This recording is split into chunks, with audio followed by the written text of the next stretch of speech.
Welcome back. North Texas Congressman Michael Burgess back home, fresh back from a trip to the border where he saw conditions during a surge of immigrants from Central America. And you say the word crisis is hardly an exaggeration. Look, I don't have the words to describe the situation.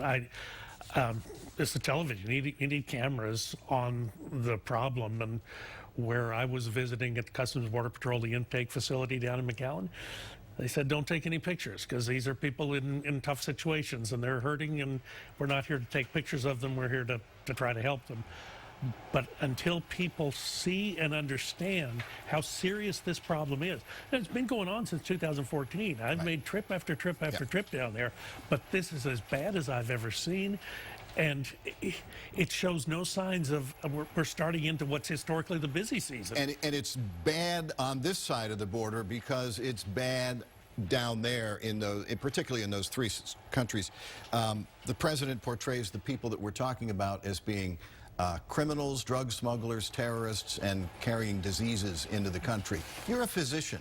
How do you look at those people when you saw them down there?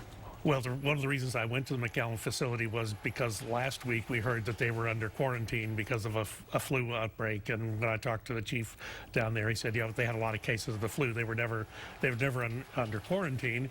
But it is a serious problem. People are arriving ill. Now, bear in mind that people are held on the southern side of the border in stash houses, in groups, when the cartels bring them across when they decide. And if the people are ill, that does just part of the price of doing business. But did you feel compassion for them? You always do. And, I took a trip down to the Central American countries in August of last year. I tried to get a number of other congressmen to go with me. No one would. So I went by myself in August of last year.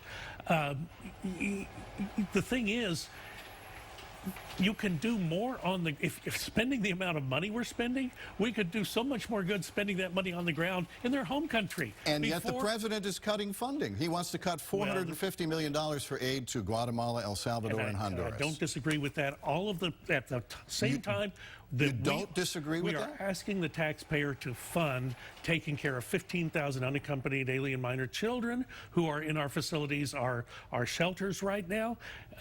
They should be taken care of in their own country. If the leaders of those countries won't step up and do the job, they need new leaders. They need people who will enforce the rule of law in those countries and not make the conditions so severe that people feel the need to leave. A lot of the money that we've been sending down there has been going to non-government organizations. It's been portrayed by the administration as, they're stuffing, the leaders of the countries are stuffing their pockets and getting rich. And they are.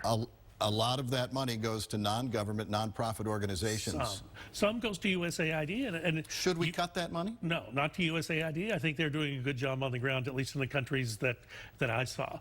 But my proposal was that, look, let's charge the countries, deduct from the foreign aid bill, money we're sending to them, a charge per child that we take care of in our ORR facilities. That would make sense. It costs a significant amount of money to take, we take a child in. They generally stay from 30 to 60 days. We have to do a background check on the family that they're going to be placed with. I want that to happen. I don't want these kids going off somewhere where you don't know who's going to be taking care of them. The fact of the matter remains, if we just changed our asylum laws, if people who arrived from non-contiguous countries who are found to have no credible asylum claim could be sent home within 3 days, that would end this problem. With 15 seconds left, can Congress agree on anything to make that happen? No, we couldn't even agree on the emergency supplemental funding.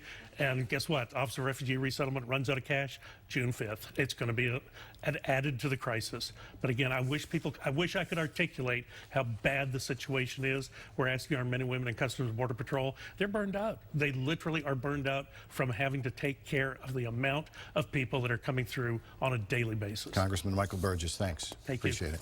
We've got more to